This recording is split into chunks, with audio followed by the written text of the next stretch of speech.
For some lucky ones, today marks the return to work after a luxurious summer vacation over the festive season. But psychologists are warning the post-holiday blues are real and can take hold very quickly. Dr Marnie Lishman is here to talk us through how to tackle it. Hello Marnie, so we are back to the daily grind. How can we ensure that the return to work is a pleasurable one?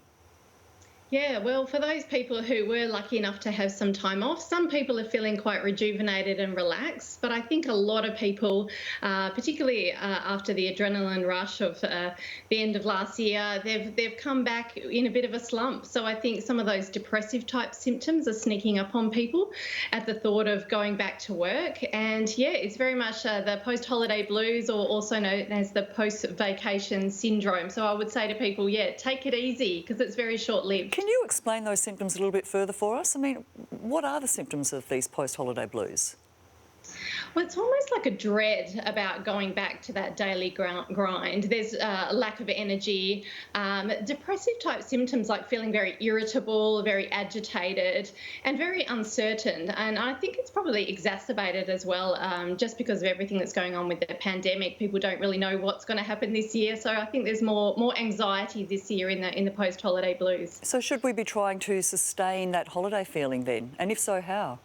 Yeah. I mean, in a perfect world, we'd all have holidays. But let's face it, there's so many people out there who don't get holidays, and even if we do, the average is about 4 weeks. So you don't want to always be at your most alive or your best self when you're on holidays, because that's not very much. So always have a think about what you're doing. What are your behaviours when you're on holidays? And you'll find that most people, they're more physically active than ever. They're outside in nature more.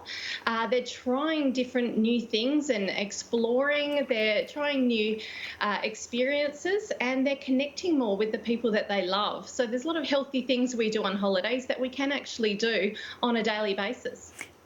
Which brings me to my next question. They are important then, aren't they? I mean, should we be booking in our next holiday already? I think we'd all be loving to book in our holidays, but I think many of us actually can't at the moment. And if we do, they're going to have to be a lot closer to home. So I would say think about those behaviours that you do so much when you're on holidays, and actually build them into your normal schedule when you're at home. Because all of those things I mentioned, even if it's sleeping more and relaxing more, you can certainly do those still at home. And very quickly, Marnie, what do we learn then when we pluck ourselves out of our schedule of work, of meetings, appointments and the same old dinners routine? What do we learn from all of that? We find ourselves, and I think most people, when they come on the back of a holiday, they feel at their most alive and they learn more about themselves. So I think we all need to be trying different new things, step out of our comfort zones and be a little bit more spontaneous just in our normal day-to-day life. You don't always have to be in the daily grind. You can step out of it. Marnie, you have yourself a great working week. You too. Thank you.